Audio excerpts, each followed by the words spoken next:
And we are live. Flashpoint. What's going on, Ebontis? Oh, not much, just living the days and seeing what comes our way through Destiny. So, been distracted by other games recently, but definitely still keeping in tune with the Bungie feed. So, what about Yeah, you? man. I know you had your trip last week, but welcome back to the States. So Thank glad to you, have you back. sir. Thank you, sir. Thank you, sir. Like I said, it sucks to be away, but I had to take care of some family business, and like I said, just a funeral and other things, personal things going on that I had to take care of in the UK. But shout out to the UK, showed a lot of love. You know what I mean when I was out there. But it's good to be back. Good to be talking Destiny, and we got a special guest today. Indeed, we do. We got the doctor in the building. Doc Amnesia. How you doing, sir? First of all, what's going on with you? I am conscious and thrilled to be here, but mostly conscious. And for the record, for those who listen and don't know, like this is the man that broke the internet. Like this is the man who, when you look at Reddit right now, if you see that article on the screen right now with Vontis, how Destiny 2 has failed its fan base, this is the man who literally has shattered Reddit. I think it's up to about, let's check, 8,000 and counting hits. And before we get into our normal Flashpoint and the TWAB and all that good stuff, I want to talk to Doc just about his background and also just like what led him to create that article that has the community like in such a frenzy right now. So, Okay. Doc, the floor is yours.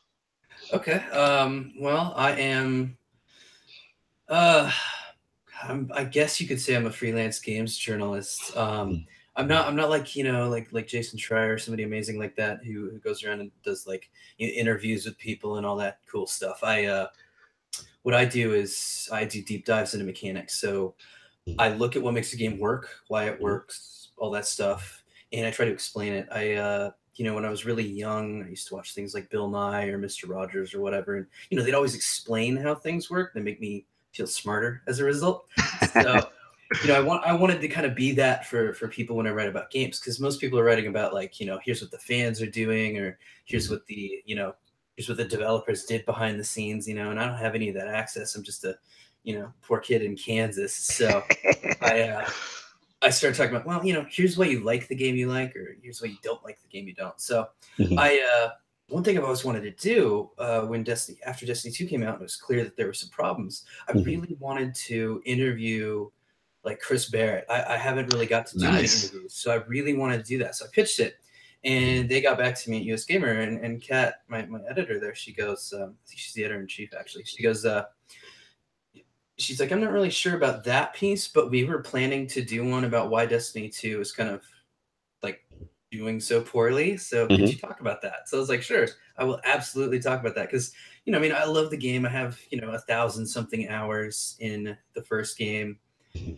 over 100 in Destiny 2, but I'm not really feeling it. I ended up uninstalling it to which is indicative of what's going on right now, which is indicative. This is probably going to sound bad, but I actually uninstalled it so I could play Battleborn. All good. I needed the space. I'd like to reinstall it and play it at some point, but there wasn't the loot chase or whatever and all this stuff. And, I've seen people, right? They come out and they sort of hardcore defend it. They're like, well, that's just your opinion or whatever. So I sat here with this piece, and my thinking was like, how can I convince someone, especially ideally someone at Bungie, right? Like if I could sit there, across from a table with somebody at Bungie and tell them why I uninstalled Destiny 2, what would I tell them? And, I think PC Gamer did a piece a week or two ago that was like, these are the updates that we want the most. And it was weird stuff like free silver dust and all this stuff. And Rami Ismail, who is a indie developer, he was not a fan of that piece and was like, oh, it would totally break the game and you don't know what you're talking about and all this stuff. So I wanted to make sure that I was avoiding kind of the pitfalls. Yeah, absolutely. That like PC Gamer had fallen into there and stuff. And I wanted to make sure that like anyone who could read my piece could at least go, I understand exactly what you're talking about. Whether they agree with me or not, at the very least, people read it and go, this makes sense. So with that in mind, I tried to be as clear as humanly possible with this piece. And one thing that helps is I got a job as a freelance game consultant, so I actually get to talk to real developers Nice. face to face, sometimes literally across the table, about their games and whether the games are working or not. Unfortunately, that's all NDA'd, so it's not like, which means you can't divulge on Flashpoint. Yeah, unfortunately. That honestly, like, that sounds so cool though. Like, to be able to, because I mean, what does everybody want? They want a game to be fun, enjoyable, whatever the purpose is. You can actually be like, it is, it isn't. That side. That honestly sounds really, really cool.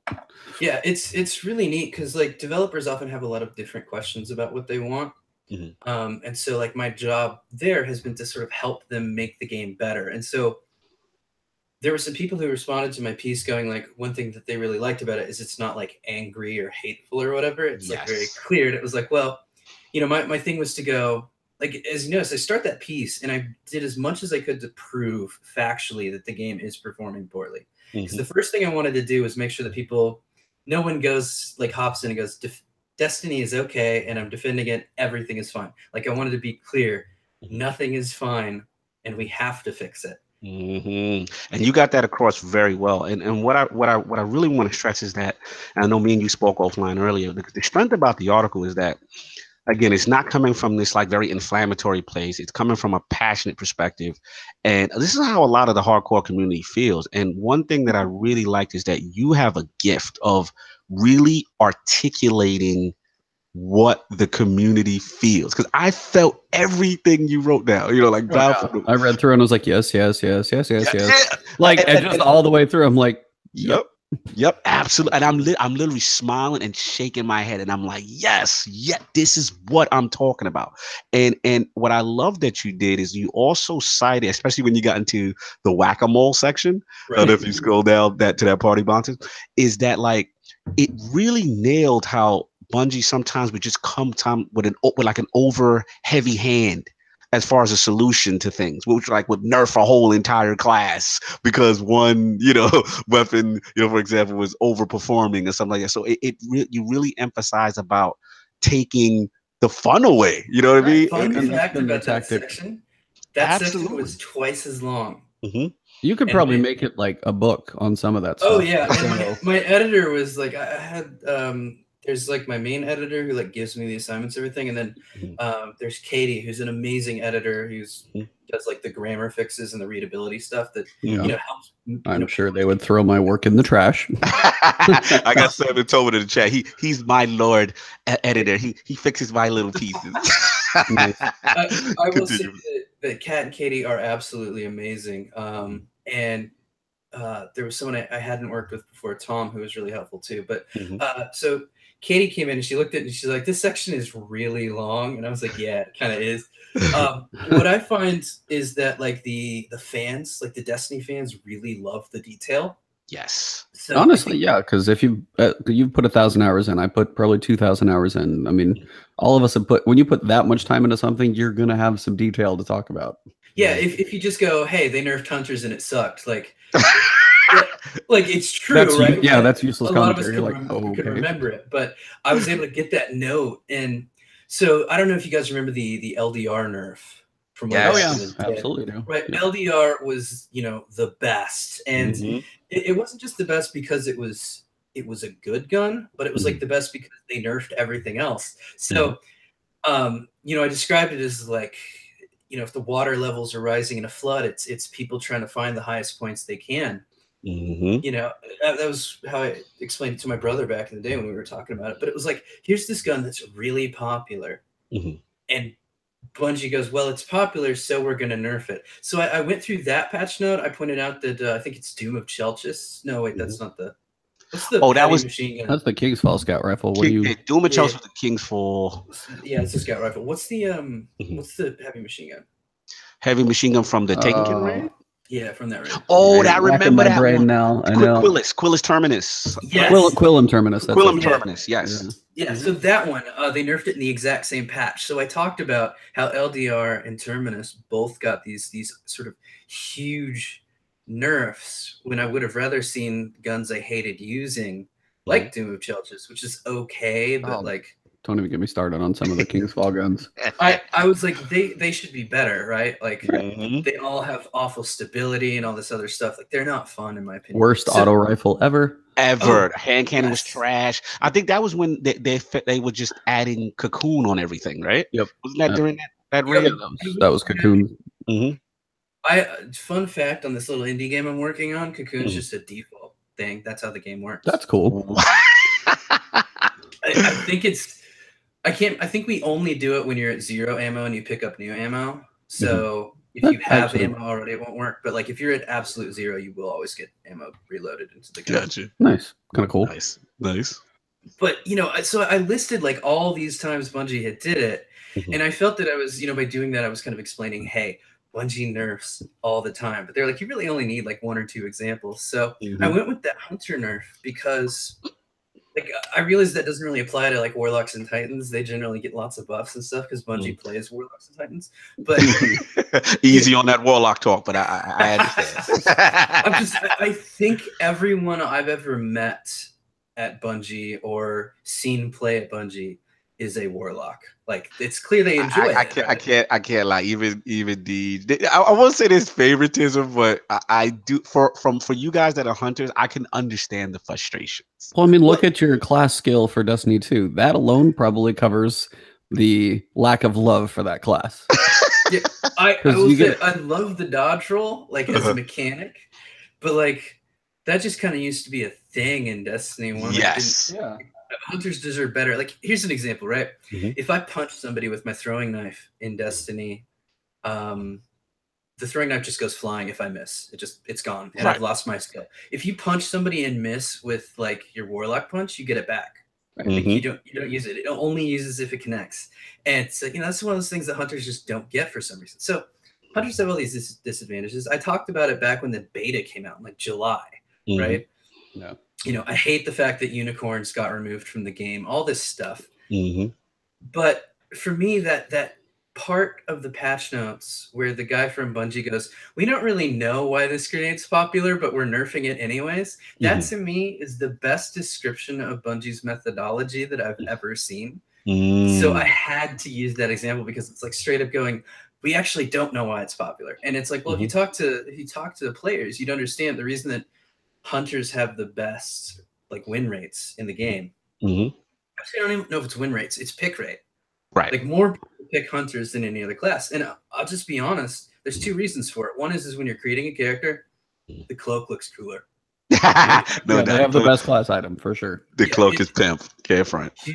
It's obvious. It looks cool. Like having that hood and everything makes you look badass. So, I liked Titans more in Destiny 1 than Destiny 2. The big shoulder pad things aren't really doing it for me. I liked the Destiny 1 look more. And Warlocks, I mean, the bond is just like a little. Yeah, the bond is whack. I'm a Warlock. I'm like, it's like a shoulder strap, and you're like, come on. Yeah. Something. Like, just even if it was like a shin guard, it'd be probably more noticeable. I'm with you. So when a scrub comes into the game, the scrub looks at the 3 characters, and they're going to go, okay, what looks coolest? And I personally feel that the hunter looks coolest. And I think, a majority of players, a small majority, but they like the way the hunter looks. And then they get into it and you find out that the hunter is like the most agile character in the game. And so for a really long time, hunters kind of dominated because they get triple jump or the double jump with Bones of EO or whatever that makes them feel really good.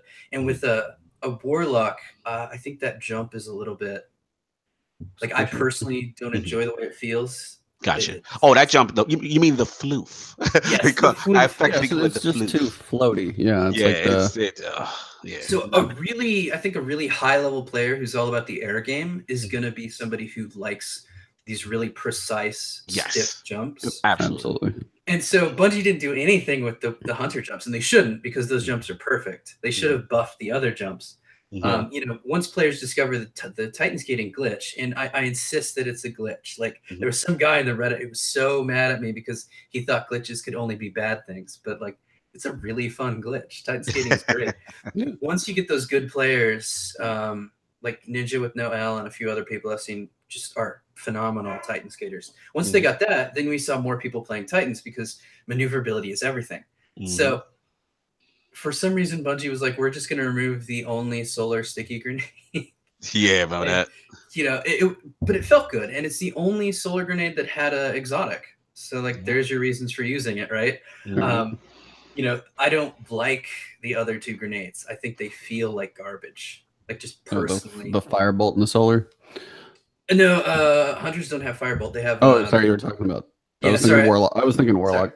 Sorry. Yeah, they have the swarm grenade, which is just like you throw it and then it creates a really obvious trap that no smart player is ever gonna hit. That one's You know, useless. it's like Bungie wanted everyone to just see like a neon sign screaming, "There's a hunter grenade." Here.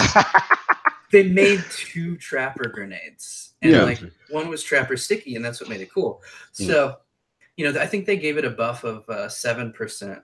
The swarm grenade, and they increased the radius by like 0.5 meters, which in a game as fast as Destiny is not much. So yeah. So I hoped that I didn't want to do a whole piece that was just Bungie screwed over hunters, because I could do like 4,000 words on that. You sound like my clanmate Sinister. He feels the same way. But continue.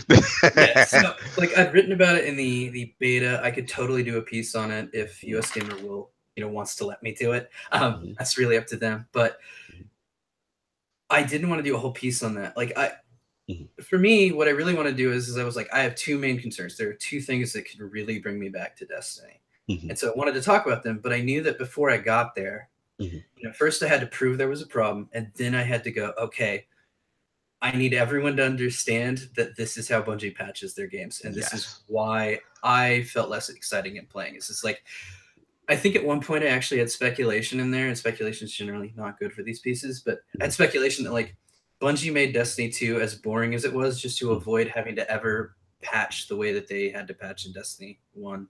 You know, oh, there's some truth to that. I feel there's some truth to that. Yeah, in reference to the balancing, because even they made some statements initially when, you know, when he was talking about was it weapons and better devils and stuff like that. You know, there's some thought process behind the design. You know what I'm saying? And I definitely feel that there's something in play as far as balancing and making sure it's easier to balance when these designs came out in D2. But continue. Yeah, Doc, I'm sorry. we've never had that. You know, we've never had the hand cannon meta, or, you know, the horrible special ammo, you know, nerf with where icebreaker and sidearms are the only good weapons to use. You know, or even like a thorn shotgun meta. Like, we don't have to deal with some of the really bad metas the game had, but I think smarter tuning would have fixed it. Right. You know, I think what they did is they removed all the power fantasy, and they maybe should have just been okay with, you know, it's like, hey, it's gonna happen, man. Like, you're gonna have players who are always gonna complain about certain things, especially if you have one-hit kill weapons. So like they put all those one-hit kill weapons into one slot, and it's like, that's overbalancing, right? It's like, you know, we complained about the Grimoire because it was not in the game, so they just removed Grimoire score. Like the thing I would have wanted, right? Because I love hunting for ghosts. I would have liked to see the Grimoire in game so I could read it. Well, I'm sure you've seen like Bife's archive video that he would do, and it's like that type of stuff would be, why remove it? Find a way to find a way to put it in there and just make it even more obvious and easy to access. So if you want to go back, it's there. Exactly. Devs have been doing this kind of thing for years, and it always sucks. Like Mass Effect, they removed the Mako. Remember that? Yeah. Like, it was janky, it was terrible, and all stuff. But in Mass Effect 2, they just removed it. Like, why not make it better? So, you know, Bungie comes along, they removed the Ghost Hunt, which is like one of my favorite things in the whole game. Oh, like, yeah, that was amazing. I never would have climbed the mountain in Rise of Iron. No one would have. At the top. And, you know, they don't have any of that in Destiny, so there's no reason to kind of like observe the map. You look for the map marker that you're going to, and you run over to it. There's no reason to explore. So that's a huge part of Destiny 2. Yeah, the removal of a reason to explore. There's none of that. Yeah. They pulled it all out of the game. And so like I wanted to make sure that people at least understood my reasoning for why I felt that Bungie needs to rethink how they're approaching the game. Absolutely. So I put that in there, and then I brought up my 2 main points, which I've been making pretty much since day one. I don't think I made random role points as much, but you know, I got to thinking about it later, and of course it started to become pretty popular in Reddit. I know there's some people who like accuse me of cribbing the entire article from Reddit, but I did put some sources from Reddit, like when you know, I think You even got it right here, like Slayer Age and other people. So yeah, I saw that and I was like, hey, he just repeated the point that I made in July. But there was, I think, like somebody posted like the numbers of how many possible roles were in the game, right? So that was really useful for me to put in the article. But like my points were my points alone, because like I've been arguing about the weapon system since July, since before Reddit thought it was a problem. Like they were telling me, I think I posted back then, it might have been on Twitter, but I talked about it before back then, and people like, you're totally wrong. 2 primaries is amazing. And primaries don't have weaknesses as weapons. They're just really good, like all around weapons. So of course, when you have 2, it feels even better, right? It just gets boring if everything's always good. Having like running into a crowd of thralls and switching to your sniper and going, oh crap, this is my sniper. That's a fun moment, even when you've messed up. Yeah. So I wanted to make sure that people understood, hey, the weapon system is bad, but then the loot chase is bad too, because I mean, can you think of a single loot game where the loot is static? Yeah, that's been a point of contention. That's definitely been a point of contention. And like I said, that's your section with the loot shooter with no loot. And yeah, exactly. And if they're even talking about it being more of a collection game now, you're like, for what? What's the point in a collection? There are no like legendary weapon kiosks, right? Like I mean, think about like Pokemon, right? Pokemon is not thought of as a loot game. It is gotta catch them all. It is absolutely the collection game to end all collection games. But you know what? Every single Pokemon is random. Like every single one. They all may have the same sort of move sets, but they have different stats. They have different natures. Some of them are shiny. Like every Pokemon is random. And that's a really important part of Pokemon. Absolutely. And, Diablo, random. Division, completely random. Yep. I can't think of a single loot game in the entire world. I can't think of any game with a reward cycle in the world that doesn't have randomness to it, except Battlefield. Because Battlefield, as you level up, you unlock certain specific weapons. In Call of Duty, I think, both of those are about the same. They're just like opening progression as opposed to loot. Like progression through, options is what I would consider those. And then, as you say here, loot, you want the randomness, because I played World of Warcraft for I forgot how many days, and it's probably a bad thing, but I did. Yeah, I mean, but that's the still idea is like you're going through, whether it's like you go through a raid, and when you did a 40-person raid before, you were waiting for that cool thing and that cool bow, but it even had stats, but you might not have even been the one to get it. So just the desire for those hard to find pieces that could or could not have a good stat gives you even more reason to go back, and none of that's there.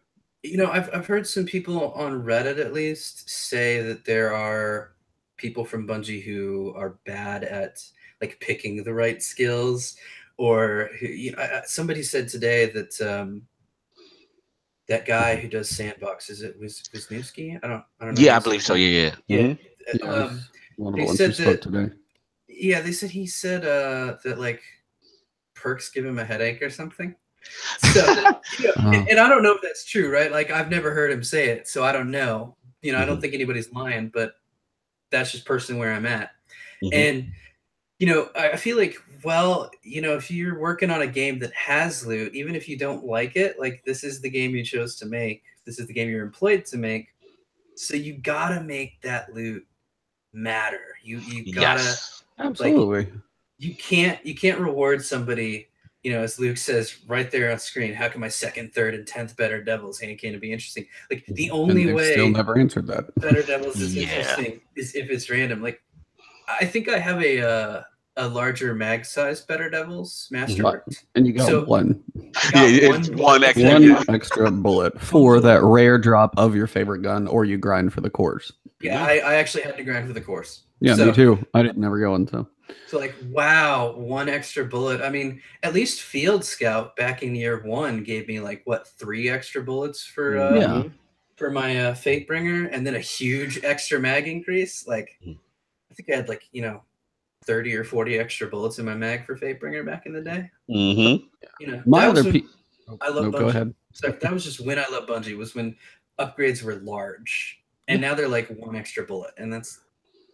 Screw that, man. Yeah, when you go back to like the perk discussion too, as you're saying there about Hung Jury, I was like, that was an amazing gun. I got a good one, and later on, I got something that was almost better because I Mm-hmm.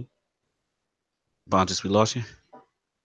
Doc, you there? Finally got that. There's only so many guns I like to use, but it really, Absolutely. really annoys me when you'll find like a scout rifle and it's got basically a duplicate perk. I see that on quite a few things, be it a scout or a sniper, and it's two perks that almost do the same thing. And I'm like, have some variety in the perks, or if you're going to curate all these things, make them like help the gun type. Like it hurts when you sit there and look at perks and they don't do anything, especially for a sniper rifle. It's like, okay, you're going to boost range, or even a scout rifle. I'm like, they're good on range. They need help in other areas.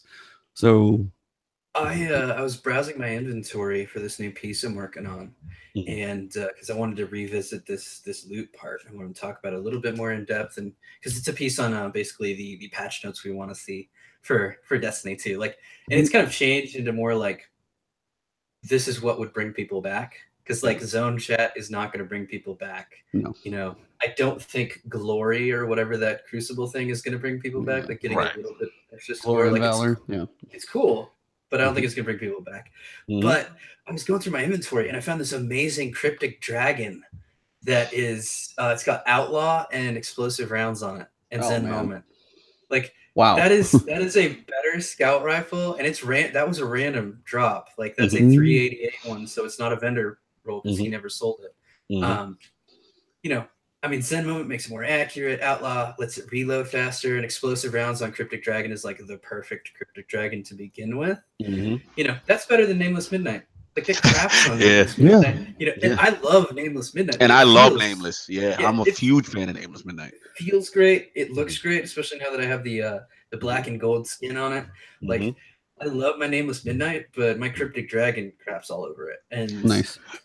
I would rather, you know, I would rather see my Cryptic Dragon in Destiny 2 than continue to use my Nameless Midnight. To that end, I'm planning on doing all the raids in Destiny 1, probably around spring break time when my brother's out of school. He's available to play. Because I'm telling you, I would love to do all the raids weekly in Destiny 1 right now rather than play more Destiny 2. Trust me, I hear you, man. I totally hear you. So I just wanted to wrap up what we were talking about in reference to your article. So now that you it's got out there, it's got the traction, you know, we've seen, you know, shout out to Destin Legary, you know, a lot of these guys, shout out to Rick Kakis, really, you know, bringing attention to your article and seeing that positive response from the community as far as the things that they want, you know, like overall, you know, we all want this game to be fixed. We love it so much, you know. Exactly. But what do you hope to accomplish? What do you hope to get in motion? You know, now that this is out there, everyone is pretty much in agreement with the doc as far as what needs to be changed in Destiny. I mean, for me, there's two things, right? The first is I want to just be able to talk to people at Bungie. Like, I would love to just sit down and talk to them and either have me tell me why my piece is the stupidest, worst thing in the world, or, you know, ideally they read it and they go, you know what, this gives us some ideas on how to make the game better, and you know, they take it and they make it better. That's the ideal, right? So they patch the game and now we enjoy it. Right now, none of the patches are going to bring me back. Like none of them will get me to reinstall the game. You know, I like that movement's better, but like it doesn't matter how fast you're moving if there's nothing to chase. Guys, so right now, priority for you is that loot. Is it the weapon system change as far as getting stuff out of the heavy ammo slot, or is it just the fact that there's no more randomized perks and everything is kind of static from perk? What, or is it a combination of both? You need both of those things. I mean, I would have to reinstall Destiny back. This is the Flashpoint question. I would have to flip a coin because I could do either or. Like on one hand, having more synergistic perks and better perks overall is going to make, you know, and randomized perks is going to give me something to chase. So that's really important. But if I don't enjoy the moment-to-moment combat, like if I'm kind of bored of using, you know, let's say they do bring back my Cryptic Dragon and I get my Hung Jury at the same time. So between, with your God roll Hung Jury. two of the best guns of like video game history. Like Hung Jury is, in my opinion, oh man, one of the best guns ever made in a video game, at least with my role. Like the it felt so good. I know exactly. Yeah, I know perfect, exactly which one you're talking about. I know which one you're talking about too. Rock Jalal had that one. I remember that one. If they bring those into Destiny 2, if they were to just, I mean, heck, let me import my entire arsenal. That would be amazing, right? But if they brought that random chase back and all that stuff, I'd be really into it, and I would almost certainly reinstall and play for a bit. But the thing that's going to keep me around, I mean, they're both going to keep me around, right? Like playing a raid with 2 scout rifles is still less fun than like having that found verdict and cryptic dragon that you're swapping between. Dope. It feels a little bit better to switch between multiple kinds of guns and have. I'm getting into it a bit with this new piece, but my argument is basically the new system or the old system had more drama to it. Like there were opportunities to fail, there were opportunities to have high points, low points. Like I enjoyed it more because it split things up. Yes. You know, I mean, so I would love to see that come back to the game, and then there could be all sorts of smaller changes. Like for instance, right now you get heavy ammo every single round, I think, in trials. It would be nice to go back to the old school, like 3 versus 3 trials system. Yeah, thank God. Please, I've been on that train. The one heavy round always felt special, so you could bring that back, and so it kind of cascades into a lot of other possible changes. But for me, really, these 2 are the 2 most important. You know, and there's a few more things that would help, right? Like always, like having more content is always important. Absolutely. So, you know, I mean, the most fun I've had playing a Bungie game in maybe the past year. Well, that was Halo 3 because I co-opted Halo 3 with friends. But after that, it was about 4 or 5 hours that we spent in Archon's Forge. We got purple tokens every single round. It was like Did you get that salad individual though? Did you get that salad individual? I don't think I got that this time. I don't think we got like any guns this time, but it was fun because doing like the purple difficulty for like 4 hours with 2 randoms. So it's 5 total people playing, right? So like if you want to make Destiny 2 like a lot more fun, give me that random loot, give me that new, you know, the old school gun system that was making Archon's Forge so fun. But bring back Archon's Forge too. Like don't, you know, carry as many keys as I can collect and let me matchmake with a full 6-man team. Yes, let us matchmake in patrols. Let us matchmake in these things. You're nailing it. And the last point, so much more fun. Yeah, exactly. Like, why are we being restricted? Why do we have to go through hoops just to get randoms in? That should be a very inclusive process. And then the other thing that you also you took me to a place just now, because no, it's great. It's great because the thing also I remember Ebontis is, if you remember, you could grind in Archon's Forge, and there was a specific Archon's Forge armor set that the drop rates were very low. I love that because it was like a badge of honor. Like I grinded this activity. The drop rate was lower, and I ended up getting a full set of whatever that armor was. And it was just like, yeah, like that guy, he does Archon Forge. And people will come up to you like, where did you get that? That looks so cool. You know what I'm saying? It's kind of like I'm for the wall, like it was kind of like a Cobra Commander looking that helmet, I believe, or something like that. But I love that thing, man. Oh, it was my prize. Looks like it was called Hadron Gale. Hadron, yeah, my man. There you go. You're bringing the feels back. My computer's occupied, so I can't look stuff up. It's all good, man. I'm doing the sharing in the meantime. But yeah, I mean, those are the moments. Those are the things from D1 that I really miss. And I know we're going to get into the TWAB in a second, but it's just like, can I actually take your point a little further? Since go for it. Let's go. Digging into articles. So one piece that I wanted to ask you, and I kind of forgot the other one, but it's fine on this one. So have you ever played World of Warcraft? No. Okay. So when it comes to the progression of the game, and you may have talked about this in another article too, what are your overall thoughts, and I'll kind of dig into this a little deeper, with regards to being able to get max level by doing anything? Woohoo. This is going to sound weird, so like don't hate me for it. No. But, I think Destiny was at its best during House of Wolves. Okay. I know there's a lot of people who didn't like the hand cannon meta. Like, I'm not a great player, but I did not get killed by Thorn any more than any other one weapon. Yeah, no, I never hated that. So I never really felt like, oh man, I'm getting killed by Thorn. This is the worst. The only thing I really hated was when you got hit, it felt bad to die because it was just taking too long to die. But so I love that meta, right? And if you remember, in that meta, they solved the Forever 29 problem by giving you etheric light. So like, hey, do this activity, you get etheric light, pop it in, you max out your gear, and it lets you put it into any one piece of gear. So it still required you to play, I believe, the high level Prison of Elders. I don't think it was Skolas, but I think it was the one right below that. Yes, that is correct. And by the way, I miss those guys. Like when they brought it forward, they didn't bring forward Urox or everybody else. So there's like there's like 20 bosses missing from the end game that should be there. Totally. But sorry, I got a little bit of indigestion. No worries. For me, that House of Wolves was almost perfect. I think it was a little too easy to reroll gear. But other than that, like you could get to max level, and there was a predictable path to get to max level.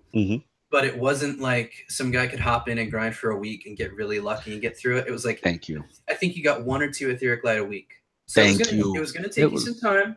Exactly. And it let you upgrade certain pieces of gear, but then you might find other pieces of gear that you were like, hey, I want to try this, and I've got an extra etheric light now, so I'm going to try it. So there was like some planning and choice and consequence involved that they removed with the Taken King. And I didn't like the Taken King setup that much because it was kind of random, and it didn't. I think you only got like 85% of the progress. So when they brought it back in Rise of Iron, they fixed it in Rise of Iron. I did think Rise of Iron was the best take on the Taken King's approach. And I think Destiny 2 fixes it a little bit by not making ghosts. I think ghosts don't affect your light now. Right, that is correct. Which is nice. But I think Rise of Iron had it the best for the post Taken King era, but the best ever for me was Etheric Light. Okay. So I can understand that's a unique one. This is the first time I've heard that. I mean, mostly you hear Taken King was like a lot of people's golden era, and I remember like House of Wolves at first the initial backlash was like there was no raid or whatever, but I do remember Etheric Light, and you took me to a place there as well. As far as that whole those mechanics and stuff like that. You got anything on else Ebontis before you jump into the TWAB? No, but the other pressure, as you talked about, Archon's Forge and those public event type things, and just a way that I've always wondered is what they used to do in World of Warcraft. As you progress through, there were certain reasons to go do strikes, or you had certain activities you do as you progress through, and there would be a way to get to different levels. And as you're saying with Etheric Light, of a way to level up. What I wish they would do to make the different things matter, and it's kind of what they used to do, but they feel like they took it away as well, and I could be wrong, but when you go through the story, you get through the story. Then if you want to do, then there was the other quests like they did in Taken King, but say there's also strikes and then heroic strikes that get you higher. And then there's in-game, and the public events could be somewhere in the middle of that for a reason. As you said, hey, I want to grind this set and I've done this, but I'm working my way to do this public event or whatever to get to raid ready. So just that type of progression too. They have some content in the game that is just wasted a lot, and a way to pull some of that stuff back to use it, like adventures or heroic adventures. Why are there only 3 heroic adventures? Where the hell's the rest of the game? Like nobody's played most of them. So all those different pieces to pull back in. Do you remember the weekly heroic playlist? Like, absolutely. I did it. I was like, every week they have like they would sort their missions by like, I don't know if it was like planets or what, but like you generally have missions. Yeah, based on like, I think there was like Earth and Moon, Venus and Mars, whatever. So they have like these things, and there would be a playlist of all the missions that took place on those 2 locations. So it was quite a large pool by the end because there were so many. Oh, yeah. But it felt good to be able to have those heroic missions with the actual modifiers in there and everything. Absolutely. But so here's a preview of my next piece. Oh, let's get that exclusive. One thing I mentioned that I really want to see is basically a Nightfall patrol, where if you go down to the Flashpoint planet for the week, it's Nightfall difficulty, and there's a burn, or the burns or the modifiers, whatever you call them, right? There's a burn in each section of the map, and I guess maybe you like get more as you move from one section to the next. And you complete missions while you're there, but it's really it's really difficult. And you go in with say 6 people. Because we love those 6-player activities, right? Absolutely. You put bosses in each one of those sections, really tough, unique enemies. And then maybe have no revives at all. Okay. So that if a player dies, you try to get to the next room of the planet or whatever you call it, and you basically work your way around that circle. That would be awesome. And, basically you get to the point where either everybody's made it to the end or there's one person left and they get that clutch kill, right? But like the idea is if you all fail, you get booted back to orbit. Classic feel. So, I mean, even so, say if you started in Trossland, then you went to the west, and you made kind of like a big U shape, and it was like zone 1, 2, 3, and you like work your way through. Is kind of what you're saying? Yeah, essentially, you'd have to fight a boss in each. I guess we'd call it a room. You know, because they're pretty much every planet's a circuit, right? Yeah. So you start one way and you just follow it all the way around, and it gets progressively harder as you go, and you get better loot for going all the way around. See that, and you have a whole planet of stuff sitting there already to do that. Just use them. Like, I'm not saying that's easy to program. Still not a developer. But that sounds. I mean, I'd never even thought of that. But that's another way to completely use like patrols, like heroic patrols. I'm playing Monster Hunter, and you have normal rank, and then now you've got high rank, and you sit there and you take stuff that you've done before, and you just crank everything up a notch. And they don't do that with very much of their game. So that honestly sounds like a blast. Yeah, absolutely. So that's what I want to see. I think I've seen a few people mention that over time over the years. Yes. So I don't want to claim to be the most original person with that suggestion, but it's like it's in the game, it's ready to go. The only way I could think to make even that idea better is just to bring back Venus. So bring back my favorite planet in the entire game, including the raid. I mean, the real reason is to sneak the raid back in, right? But I feel you. I ain't mad at that. I ain't mad at that at all. Bring back Venus. Good old Vault 2.0. It would be great, right? Oh Venus in a Nightfall and like a Nightfall planetary journey. That would be perfect. Like, I loved being kicked back to orbit in Nightfalls. I mean, I hated it, right? Because nobody wants to. But it was that challenge. But it raised the stakes, yeah, exactly. Like, failure was punished, and I feel like Bungie needs to be okay with that. They need to be. And they're afraid of that. They're absolutely afraid of that for the casuals. And then just throw in a legendary Nightfall. Like, if you're gonna do the same, difficulty you have in Halo, right? Normal, heroic, legendary. Just give us a legendary Nightfall or whatever. I mean, I think they call it Prestige, right? Yeah, they have that. Just like go even harder, crank up the difficulty more. Just let me be masochistic if I want to. And I agree. I will suffer for that icebreaker, right? Like I got my icebreaker, I think, for my first Nightfall ever. So it's one of my favorite guns of all time. It means a lot to me. I remember getting it. I remember using it and thinking this sucks, and then going, oh, now I understand how it works. This is the best gun ever. Yep, and you just nailed it, and that's risk everything. Yeah, that's ultimately what we want. We don't want it. We want the prestige activities to matter to me, and that goes into my whole narrative. And I won't get into it because Ebontis knows how I feel about power. You know what I'm saying? You know how I feel about the whole light level situation, and they still have not addressed it. And I've hit up CJ, specifically, and I just want to know I want someone to explain to me from Bungie the thought process of light level no longer mattering. When you jumped into a raid, when you jumped into trials, I remember even Iron Banner, you're like, okay, damn, even though this weapon might not be the greatest right now, it bumps my light up.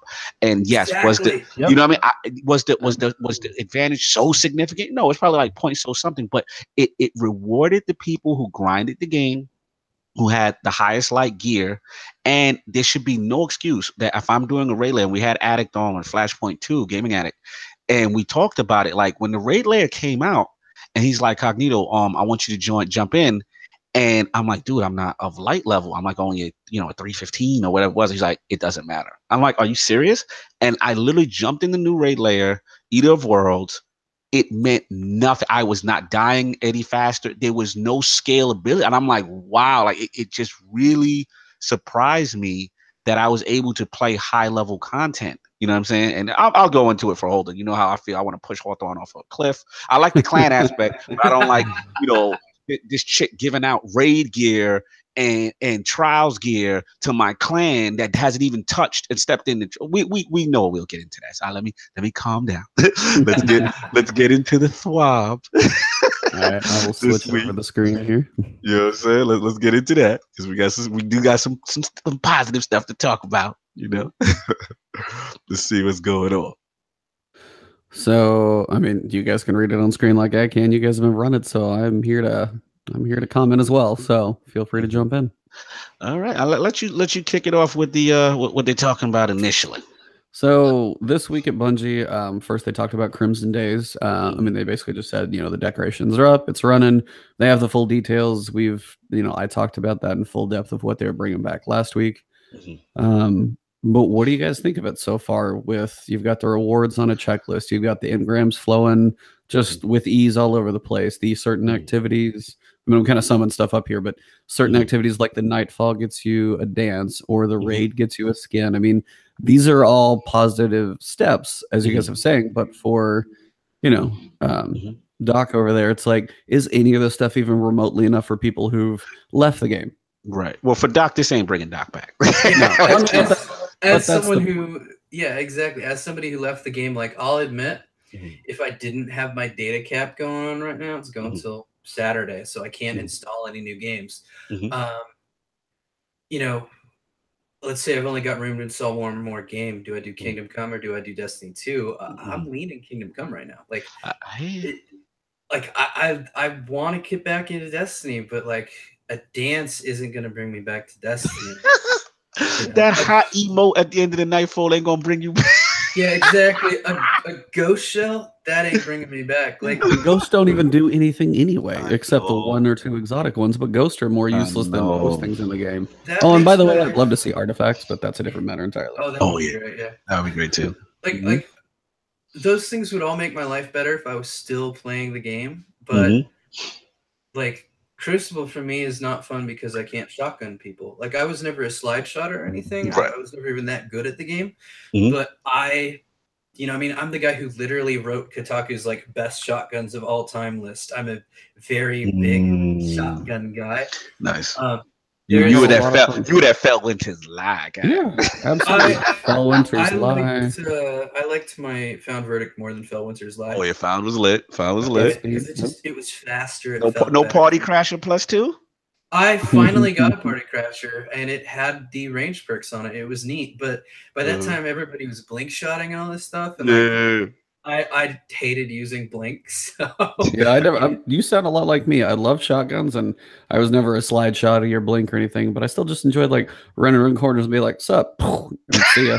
And just like, and it's just like, it's that satisfaction of like, and now you're like, am I going to give up a rocket launcher for my one heavy spot for a rocket? No, nobody's going to. It goes back to another piece. So no doubt. No doubt. So yeah, for me, I can't really comment on Crimson. I think these are all good changes from the bad things in the game. Like, I thought about, you know, talking about Eververse in my piece, right? But I saw what they were doing with Crimson Days. I approved of at least what it sounded like they were doing. Most people seem pretty happy with it, other than the length. They wish it would last longer. Right. So for me, like, I can't complain or anything. It sounds great. But it's not going to get me to reinstall the game. No, I understand. I mean, I'll just touch real briefly from what I've touched. Obviously, I just came back in the States. Touch Crimson Days briefly. You know, the mechanic was kind of fun. It was a little cool. You know, when you stay next to your partner and it's like reunited and it says reunited on the bottom left, and it's like a little stat buff, and I was definitely getting grenades a lot and stuff like that. And shout out to the Night Stalker hunters who running around invisible all day. Jesus, they are like going crazy. Night Stalkers, bro. Basically, yeah. Oh my lord. But it felt fun. It was a little different spin on it. You know, the rewards and stuff like that. Stuff was, you know, raining from the sky. That was cool, you know. And I think right now is one of those things that, yeah, this is a cool little mode. You know, it's fun. But at the same time, yes, it's probably not enough. And for me specifically, I'm just not a fan right now of everything is like, I think like the reward system is too much like Ghost, Sparrow, Emblem. Yeah. And I'm like, can I get some gear? Can I get like a gun? Like seriously. That, like, yeah, Gary Bonds, I know you want to jump in. No, I was like, absolutely what you're saying. It's like all the stuff is still, I mean, yeah, they took the cosmetics and they pulled them out of Eververse. And which is positive. We'll give them credit. That's positive. That's a huge deal. Like, but it was the big thing. It's like, did you have to spend money on cosmetics to change the way you played the game? You never did in the first place, so they haven't broken that line per se, at least in my eyes. There was a lot of crap back there, which is one thing. But as you're saying, it's like, if you're going to have an event, be like, hey, if you want to play that, especially if you're going to do it for a week, be like, hey, grind to level 10 and hey, you might be able to get a gun. Or if you grind through, have like have Shacks have another section to be like, you know, if you grind the crap out of this event, you can go, you know, 2, 4, 6, 8, and 10 might get you a gun, and you've got an armor set for Crimson Days. What did you get that set? I played the crap out of Crimson Days, and everything's cosmetic anyway, but that's even more incentive if you wanted it. And it's and that stuff's not even in there. Absolutely. Toss something in here. Sure. So I was talking to someone who is I won't name him, so I'm not going to name the games he worked on. Mm-hmm. But I'll say they're, Destiny-sized first-person shooters. Okay.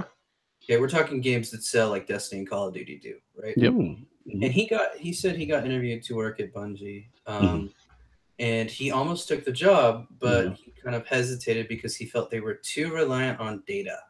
They spent a lot of time looking at data and trying to find like the perfect stat thing. So you end up with the trip mine getting a 3% nerf. Like, does that even do anything? I don't know. Right. But his kind of take was like they're a little bit too reliant on data. They take really long periods of time to come to decisions, and maybe yes, I mean that's obvious by the sandbox update. Obvious by the sandbox. Seeing the games that this guy has worked on, the updates generally come a lot faster. And then I've heard other examples like the Fortnite guys. All their data said that this one grenade was perfect. It was exactly where it needed to be. But you know what? Everybody complained about it. Like even though the stats said it was perfect, everyone was complaining. So they listened to the community complaints. They went, all right, we're going to change something about the way the grenade feels. And we think this will fix it. So they did in like a week. Like not months. They did it in like a week. Yes. And they were like, apparently no more complaints about the grenade. I don't play Fortnite, so I can't be like 100%. I've heard that exact change with Fortnite. Shout out to the Fortnite guys here.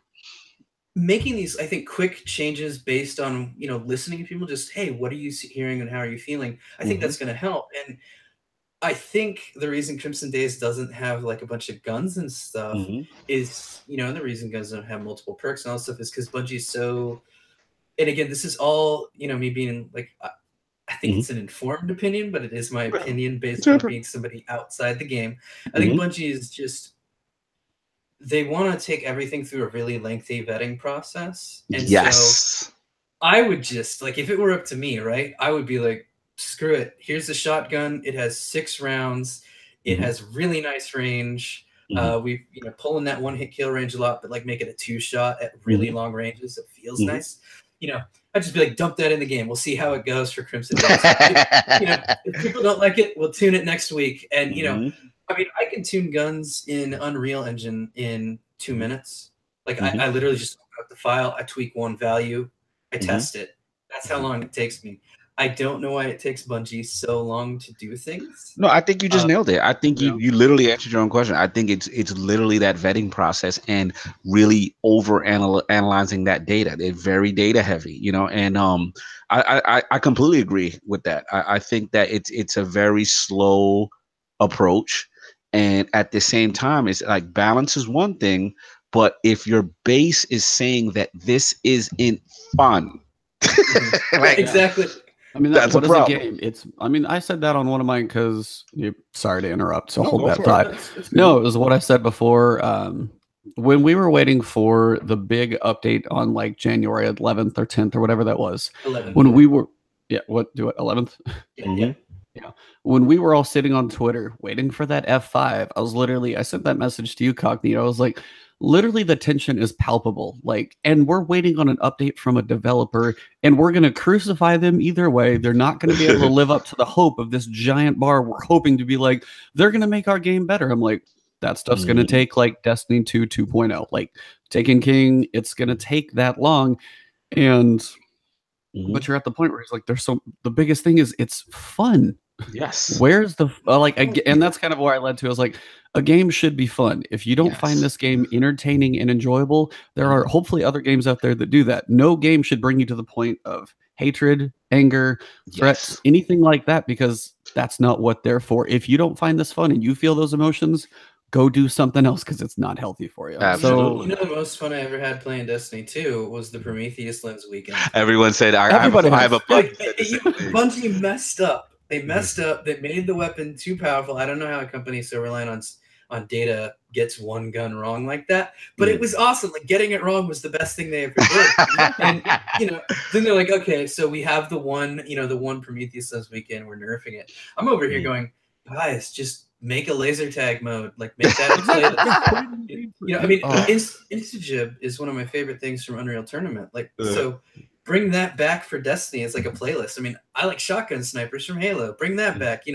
Do weird stuff and don't worry about a lack of balance. Just and like I said, and if they're in there more frequently, you know what I'm saying, and they can make make those tunes and adjustments that's needed. So it's just like I completely hear where you go. I just had to cut you a little bit because I know we'd run a little over I'm sorry. with time. But I definitely want to get into the rest of it. So you want to scroll down Yep, Ebontis as far as was it rally caps coming? Tell us what's going on. Faction rallies are coming back. So they did fix the lost sectors. Basically, if you kill a boss, there's no timer. Just if you kill a boss, you loot the chest once and it's fixed. So, they got the bug taken care of, which is good.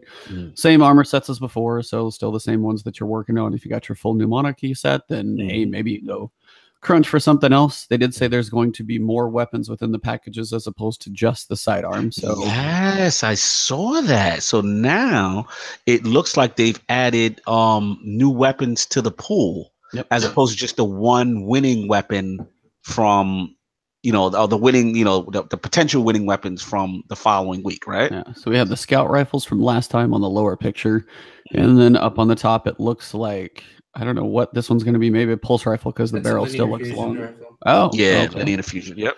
So there you go. Got a power weapon. This looks probably around a pulse. That's scout. Yep. Oh, I thought this was a scout down below on the bottom. No, that's an assault rifle. Okay, I'm sounding real smart right now. Nope, it's cool. There's no pulse rifle here. It is it's linear fusion, hand cannon, rifle, assault or 3 assault rifles. Yeah. Oh, it was all auto rifles last week. That's why I forgot. Okay. Yep. Yeah, auto rifle. So sorry. That's a pulse rifle though. You just add a pulse rifle. Yep. Scroll down. And then down here. Yep. See if I just get farther, I'll catch up. So all 2 pulse rifles and the big old future war cult scout rifle. So, but there's more variety in the engrams, which is nice. Yeah, I should know a little bit. Hey, I haven't been playing as much apparently. I'm out of practice. When I say I've seen these models before, I'm not trying to criticize you. I'm saying I think in a game where you can reskin all your guns, the guns can feel a little bit less exciting. Like Treads Between Stars and Vision of Confluence are the exact same model, but in Destiny 1, there was only 1 skin per gun, so they felt different. Here, that one auto rifle up above looks like Valakadin. Like let's call it what it is. Yeah. So the other future walker looks like Origin Story. Yeah. So like I'm not really sold. Like I already have Tarantula. Why do I want that Dead Orbit gun? Maybe there's 1 perk on it that makes it exciting, but like I'm not like I'll just put the same, No, I understand, which goes into your whole point in the article as far as the loot and the lack of the randomized rolls. You know what I'm saying? I understand it doesn't make the loot as exciting. You know what I'm saying? I hear where you're going with it. Continue, Ebontis, with the rest of the... Yep. So you got pulse rifle, and scout rifle. Again, you can pick, but honestly, you can pick 1 per character. So do faction rallies really even matter if you've got 3 characters? No. I mean, they really don't tend to anymore for me. So the other piece was we've got the fine tuning on. I'm just kind of going past the fact. Yeah, no worries. There's not much new there. Yeah. So we've got the fine tuning on the exotics. Now, I read through this, and you guys can give me your thoughts on it as well. So their goals for the gameplay for this pass, which of course is literally you just got done saying these passes take way too long. Like they want to add or increase the power spikes so they actually have a little more effective feel. Focus on low usage items specifically, but of course still try and catch everything. They want to also lean into an item's established gameplay and then push it harder. So, so in general, they're talking about Graviton Lance, for example. So they said the functional concept is to have it fire 2 rounds instead of, or the idea is it fires 2 rounds and supposedly it makes like, you can think of it as like a vacuum. So it just travels insanely fast and does that bigger burst of damage, but the recoil is too much. So the feel didn't feel right. So they want to go through. And unfortunately, when I read through this, I don't need to read all the description of it. It still sounns not enough, but that's my thought. All right, let me jump in. Real quick. That sounds like I was trying to be general. So I understand, and this is actually, I think I had the opposite of feel, because for me it was like when I read this section, I remember this was one of my battle cries for D1. And I'm like, I used to have like, from I'm thinking like Warlock stuff, like the Stag and D1, and Oh. I'm thinking of like useless exotics in D1 that I would be like, damn, this looks so cool, but there's really no effective functionality for them. Yeah, they're just completely useless. Absolutely, they just sit in your And vault. I used to preach. I used to be in Reddit. I used to be in them forums, and I'm like, why are they so hesitant to buff exotic armor and like specifically armor? They would touch weapons more. I would say that. Not that they didn't touch weapons at all, but I always felt armor for some reason. So when I see this kind of stuff, even though they haven't, and even though they mentioned specifically Graviton Lance, which is a weapon, but I am getting a little excited because I like the sentence where they like focus on low usage items. Yes. And that's my key, because my thing is, you got the damn data. You guys are so data heavy, right? You've got to know no one's using, you know, what the Starfire protocol for the Warlock, the one that gives you the two, Yep. you know, what you call it. Mm-hmm. Like you have this information. So why are we so afraid to even touch or do anything with these low usage exotics? And then the last thing I like, which was as far as lean into an item's established gameplay and push it harder. I like that. I mean, let's be honest. We talked about it, you know, last Flashpoint or so, when we were like, now with the inclusion of Masterworks, right? And it's giving you these orbs and stuff like that. Now Masterworks are making these legendaries, making the exotics obsolete. Like I can literally run a full Masterwork set, you know, of weapons. And it's like, I don't want to put on Merciless. I don't want to put on any exotic weapon because I'm not going to have that orb generation that I love with the inclusion of Masterworks. So when I see stuff like this, I get excited. Maybe I'm overexcited. I was gonna say I do agree on that stuff. The low usage stuff. I meant more what the changes they're doing to Graviton Lance don't feel like enough, and if that's the feel of what they're going for. But I mean, if they do bring low usage items up, that I am 100% for, because there's a lot of stuff that sits in my vault. For me, all those lines are fairly exciting, right? Like, you know, I was complaining that they were bringing a lot of stuff down, right? They're sanding the edges off, right? So having player power spikes, that sounds exciting to me. Focusing on low usage instead of high usage, that makes me happy, because I mean, I wrote a whole article about how they focus on low usage and that sucks, or high usage and it sucks. Low usage is what I want. So this makes me excited, you know, and I like the idea of, hey, let's try to make the identity of each thing stick out more. Like, all of this is great, right? But then I read Graviton Lance, and he spends a really time talking about zero air resistance tunnels for like high-powered precision shots. Like, I don't know what any of that means, right? Like, conceptually in a sci-fi universe, I get it, right? But like, that has nothing to do with gun function, and that fantasy isn't what sold me on the gun. What sold me on the gun was like, you know, it's a, what is it, like a pulse rifle that basically has Firefly, essentially. Yeah, pretty much. It has Firefly, but it's like a delayed Firefly. Like, it really wasn't as effective. Yeah, so like, it had all the disadvantages of all those things where I could have just had a Firefly scout rifle and had more fun. So, you know, he says somewhere in here that it gets a slight mathematical edge against other pulse rifles, and like, yeah, I want all my exotics to be like straight up better than my legendaries. Like, I do. Right. You know, my Yallarhorn should be better than my. I can't think of a single. Even Hunger of Courage, like it's an exotic. Yeah, absolutely.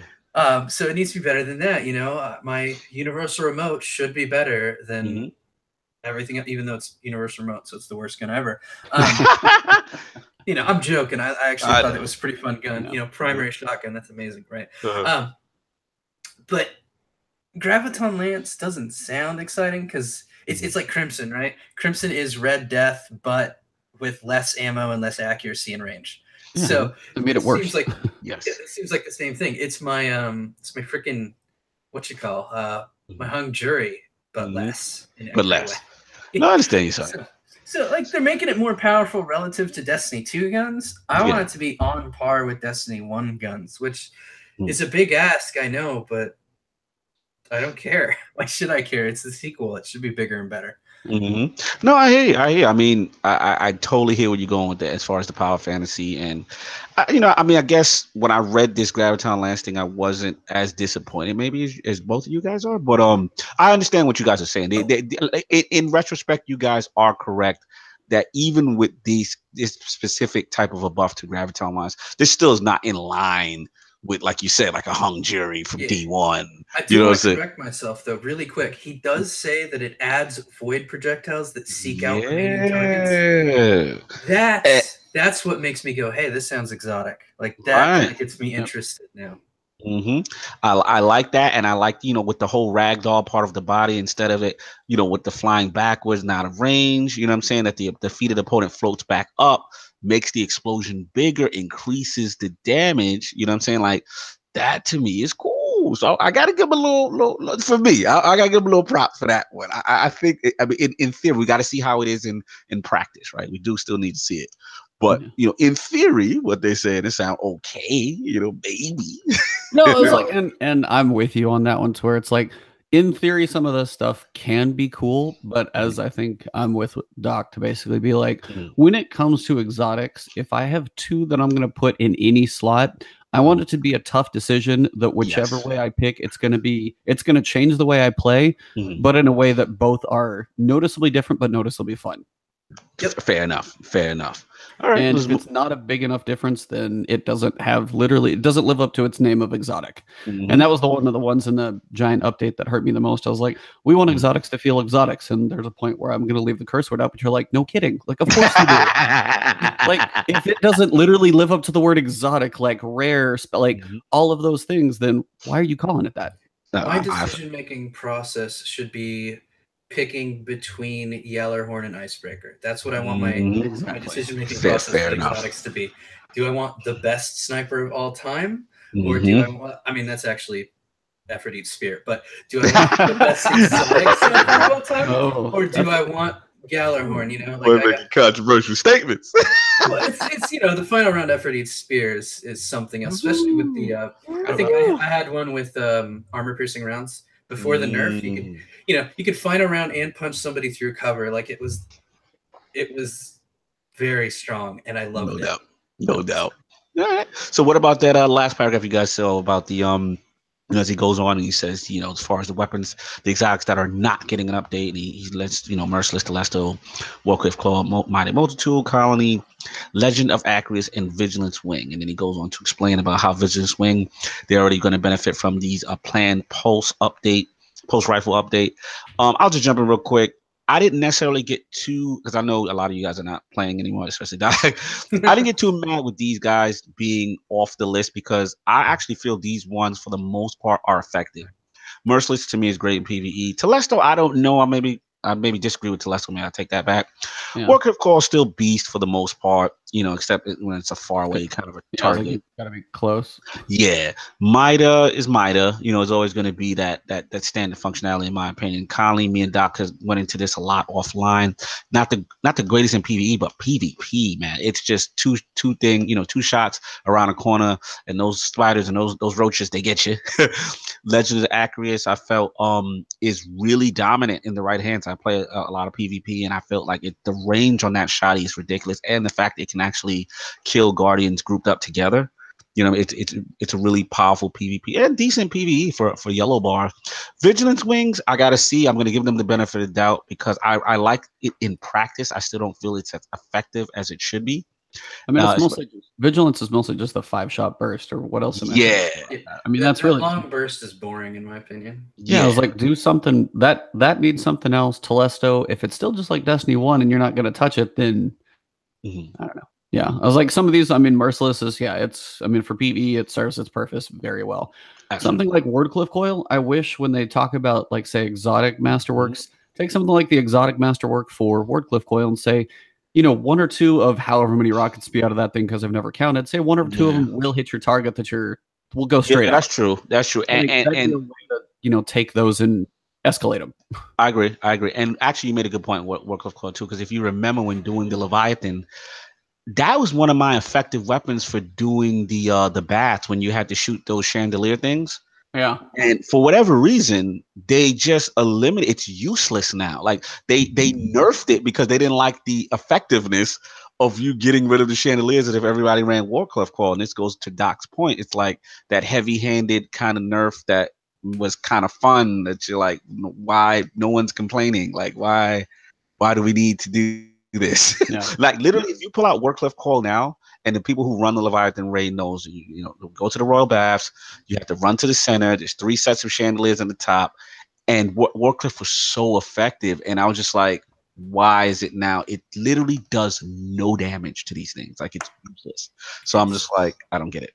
It's like the shotgun version of Yallarhorn. I mean, it's literally just they reduced the range. If you put Yallarhorn in the game, you'd have 2 guns that basically Yallarhorn always wins because it's better. So I wish Wardcliffe could kind of push into a different kind of strength. Maybe, you know, maybe like going, hey, it won't kill you. It's the only rocket launcher that won't kill you if you blow it up close or something. You know, I'd love to see Orb generation back on Telesto like Destiny 1. Yeah. I wish Merciless had more ammo. Yeah. You know, Merciless ammo. Yeah. Well, how much ammo you need? You just burn through it so fast. I'm the guy whose favorite shotgun has 180 rounds. Oh my lord! It's the fear shotgun. You know, the colony needs the bug fix. I don't think they've ever done the bug fix. Correct, so for PC. On the PC, like it needs that that fix. Mida, they should add a really useless buff to it just for fun, which is it should point you in the direction of treasure chests on the patrols. And that's only because that used to be a rumor of a feature the gun had. So yeah, I remember that. Add it, right? Doesn't make the gun more powerful or anything. It's just a dumb little perk. Like, that would be great.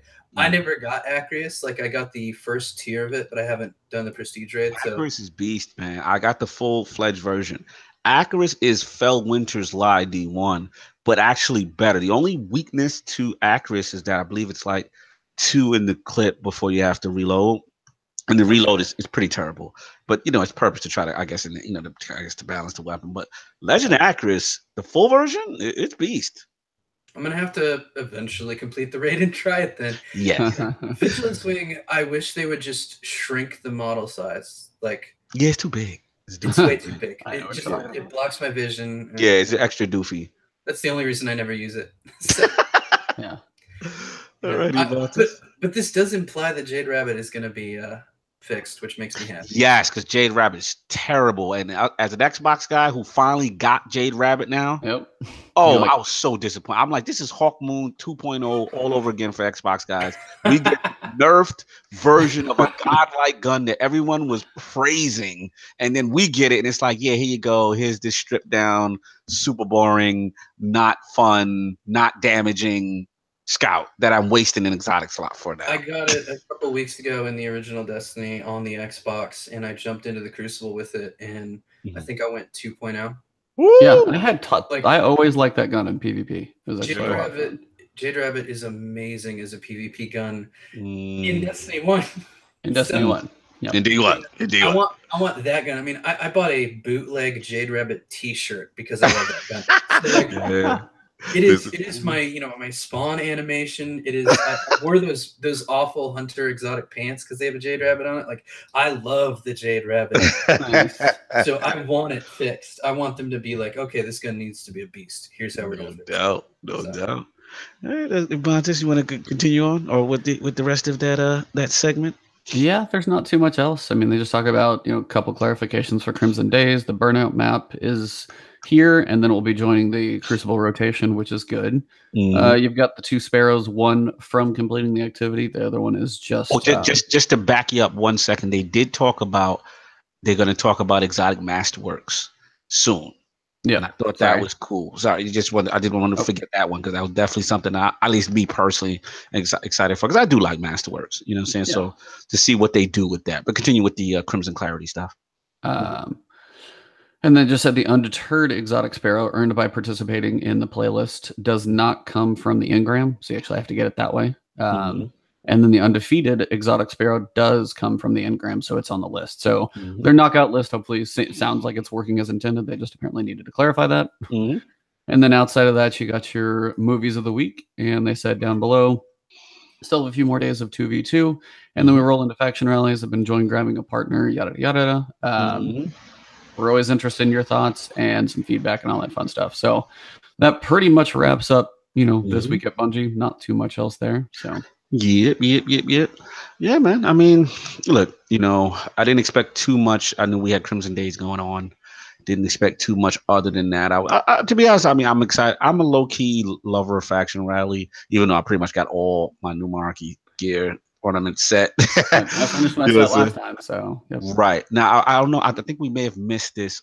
They did mention. I believe they did mention the whole Lost Sector controversy. Remember how they had that timer? Yeah, well, I mean, I covered it briefly, but they have the patch in there. They did the hot fix, so there is no more timer. It's just if you kill that boss, you loot the chest. You have to, you just can't redo that one. But if you go to another one, you're fine. So. Yes. So I thought that was, cool in the event of, not trying to be the fun police again and stop what people were doing and stuff like that. So, we'll see how that goes. But, obviously we still, need more. I'm still looking for that whole development roadmap when they get into, which was the date, which was like March, I believe was the date that I was the most excited about because, they really going to get into those sandbox changes and stuff like that as far as the roadmap is concerned that really has me excited. You know what I mean? I believe it was the March 27th, and that's when we get Iron Baron 6v6. I want to see how that goes. They're really going to dive deep into the sandbox changes and stuff like that. So, I kind of, this is still like the holdout period for me specifically for the changes I want, you know what I mean, kind of deal. But overall, what was your impressions, Ebontis, with this week's TWAB? I mean, yeah, I think you pretty well covered it. It was pretty mild. Faction rallies is coming. They're giving you a couple more weapons, but I mean, is it enough if you stepped away for a little bit, or if you're playing another game to be like, do I really want another painting or another differently colored? That's what I've said, and he said it too. It's like, you have the same skin. I'm just throwing a different coat of paint on it. It doesn't do a lot for me. So if I've got my new Monarchy set and I think that one's the coolest, am I really going to go grind another set just for another character? Probably not. Like, probably not. Doesn't do me much. So the exotic pass, basically just crossing my fingers that they do enough. As we're saying, I just hope that there's enough difference in an exotic versus any legendary that it really makes me, want to use an exotic. Absolutely. That's most of mine. So we just at this point can wait and see. But I've been playing a ton of Monster Hunter, so. So for the Flashpoint, the overall is not just yet. We get there, but we still got a ways to go before we fully all the way commit back to our Destiny is life kind of thing. We still got a ways to go. Yep. I got you. So Doc, man, in the building, came through, the man who broke the internet. You know what I mean? So it's good to have you, man. Also, I know these changes probably per se, wasn't gonna get you to come back right now. But based on what you read this week, what was your thoughts so far? There's nothing that disappoints me or turns me off, right? It's all like, hey, if I was still playing, this would be great. But, if I was still playing, right? So, I mean, what I want to see from Bungie really is something big, something huge, like straight up going, Venus is back, something that large. That's what's going to bring me back. But, for the it's a really good Band-Aid. It's going to maybe stop the bleeding for people who haven't left already, but may have been considering it. Right. But I think for the people like me, we're not totally lost. I'm still playing Destiny 1, right? Even though it's got the awful, special ammo meta.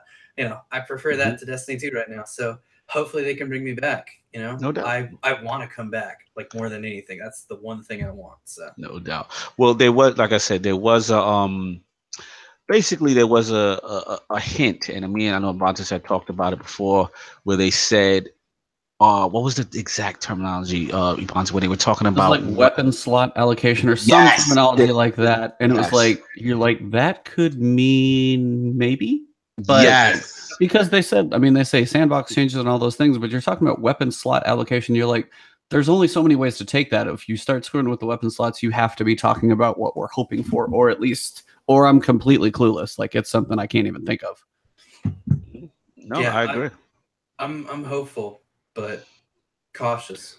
Somewhere, hopefully in the background, Luke Smith is working on the team for Taken King 2.0 or whatever it's called, and they're like, all right, guys, Taken King, throw Destiny 1.0 out the window. We're doing stuff like that's what that's what I think it's going to take for people like Doc to be like, all right, I'm ready to dive back in for a good solid month. I'm not just going to pick it up, blow through the campaign, and be like, nah. It's like, it needs the full rework, and I think agree. That's what it's going to take. I completely agree. I think in order for this game to be saved, and there's these incremental changes that I think have to come to a build and they need to kind of, I don't know if they can do it again. This is a hard ask, but they need to have a Taken King moment, you know, in September, because, you know, even in this next one, which should be May, I believe, there's a lot of changes that are positive, you know what I'm saying? But will that even be enough, you know? And I think those core changes in Doc's article, loot, you know what I'm saying, randomization, you know, random rolls, weapon slots, placement, and either just some way of approaching it. And the key will be,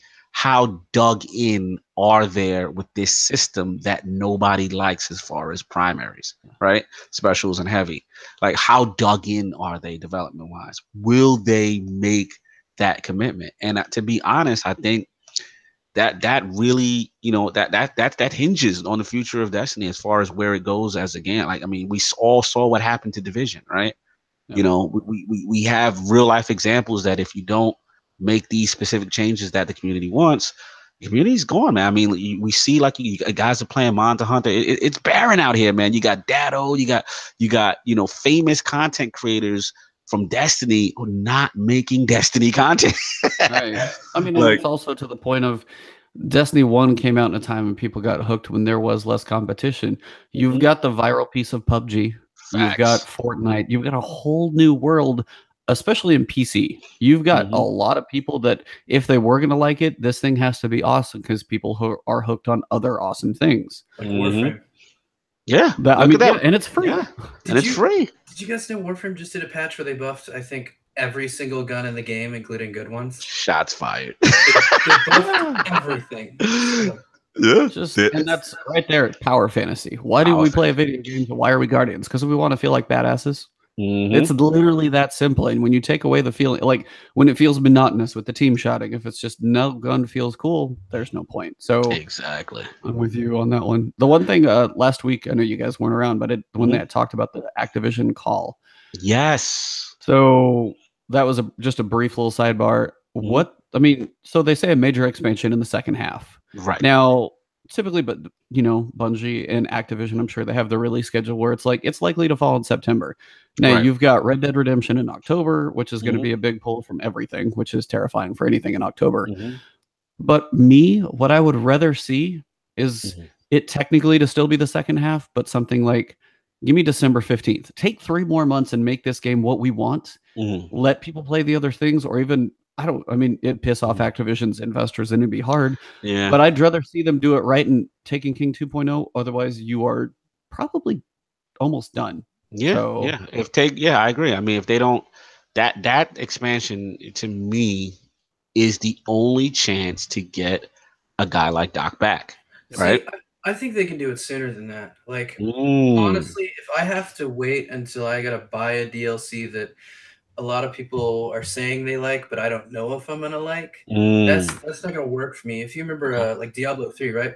They brought in weapon updates 2.0 in patch 2.0.1, and that update is what saved the game. Then came along later, and they brought in that really juicy expansion, Reaper of Souls, that everybody liked. Yeah. But it was weapon update 2.0.1 or 2.0 that came earlier.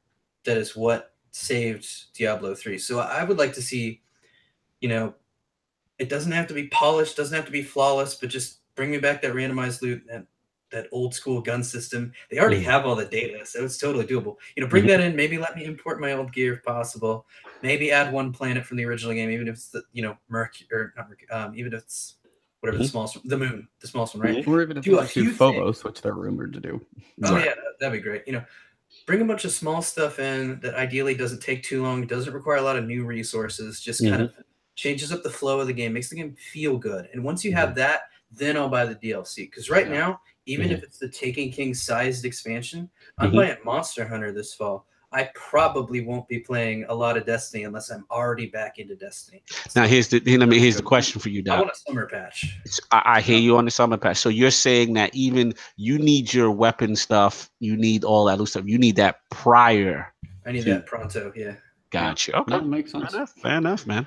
If you win them over in the summer and you get people back in playing it, then if you do a later expansion, even then, you know, then you've still got them at least hooked, and they may fade off because other things may come out. People are going to play Red Dead, but you've at least got a positive experience in a game. So when that comes out, they're like, sweet, I'm ready for it. As opposed to, Yeah, but do I really want to dive back? Do I really want to do it? Yeah. Yeah. So no, good that's point. very well I stated. want I to like be that. primed and ready rather than like, there have been 2 DLCs that are out and they're not that great, or something.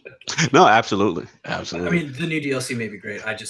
The system change is what I need. Is what you need. No, yeah. and I hear the Reddit community. I see the forums, and I see people say the exact same thing. Hey man, until they bring my heavies and stuff back, and then talk to me. I see it. I see the comments consistently. So you're not far off. And as your article already proved, you are the heartbeat of the community right now. So we're gonna wrap this thing up soon. I know we went a little bit over, but shout out to DocAmnesia in the building, man. Coming through. The man, the myth, the legend, the man who broke Reddit, broke the internet, has the entire community in a frenzy. Where can the fine people find you, and what else do you have cooking up? Well, most people could find me at Forget Amnesia on Twitter. I'm pretty active on there since I'm a freelance writer, so I'm not, busy all the time. Just alt-tabbing between articles and there.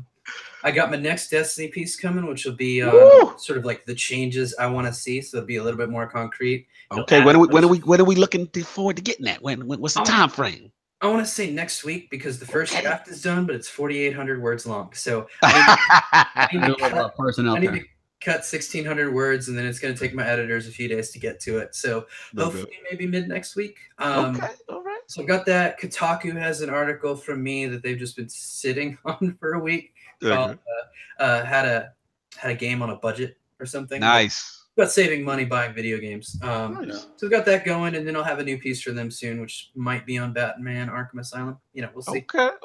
So something. What? So I've got something with them. I don't know exactly what it is yet. We just agreed to do another one in February. I got a review for IGN on the survival game Rust coming out. I'll be writing about Assassin's Creed for my own blog soon, as well as somebody paid me to write about Final Fantasy 15 and stream some Resident Evil 4. So no doubt, man. I'm all over the place, man. Appreciate it, man. Love your work. Very passionate. And this guy's hardcore Desi, man. This is not, just to be clear for the people who are not familiar with Doc, like this is not from a place from hate or just random, senseless bashing. This is a person who is definitely committed to the franchise, who loves the game, wants to see it get back to its glory. And it was really refreshing to read your article. And I really like what you're doing, man. So thank you for coming on the Flashpoint. Absolutely happy to have you. No doubt. Ebontis. Good to be back, man. Good to have you back. I missed you, man. I was in UK. I'm like, my boy's doing Flashpoint without me. I'm hurt. Oh no. It was a lot different without you. I just had to record on my own. I'm like, crap, I talked for half an hour, but here we go. I was like, I hope people like hearing me. But yeah, when you say you write 4,800 words, I'm like, I'm wordy to a point where I know you've done journalism, so your practice, mine would be much worse than yours if I wrote an article about that. So yeah, I praise you for what you're doing, because believe me, if I sent you one, you'd be like, try again. You wrote way too much. Thank you. No doubt, man. And Montes in the building. We're going to get some Cade stashes going on. We're going to we doing Monster Hunter now. What we got looking for? I was like, no, it's just with work and stuff. My reset was a little later. I didn't do Cade stash this week. I'll keep those going, like resets, but I do want to get some Monster Hunter stuff going because I'm just having way too much fun with that game right now. I just got to... if you guys know it, I took out a large, dragon that is the color black. And that fight solo, when you're going through the story progression, that was rough. So I had a nice fist bump moment there. But nice. Yeah, definitely want to get some stuff up there about that one, is just weapon guides. And yeah, just follow me on YouTube and Twitter. And I try and stream on Twitch when I'm playing and things. So it's Ebontis everywhere. You can find me. So. Absolutely, man. And it's Lord Cognito here. Glad to be back in the States and talking Destiny. Obviously, the Iron Lord podcast will return. It will be returning this Sunday at 1 p.m. Eastern. That is the Lord's Day. Please make sure you guys stop by. We're going to have a great show. And it's always fun to be doing these little flashpoints. And also, I got some stuff cooking up. May have something going on with Lord J. Fonzarelli. We might be talking some combat sports as well. So be on the lookout for that. But yeah, man, this was a fun show, and good to get back in the routine of doing flashpoints and letting people in the Destiny community know that is it safe to come back yet? we all love this game. At the end of the day, this is from a place of love. We love the game. We just wanted to improve. We want those feels from D1 that Doc and Ebontis were mentioning, and hopefully Bungie can listen and really start to apply these changes in a prompt fashion. So that's all I got. Everyone enjoy the night. I'm gonna wrap this thing up. Absolutely, man. All right, guys. Peace. Have a good one.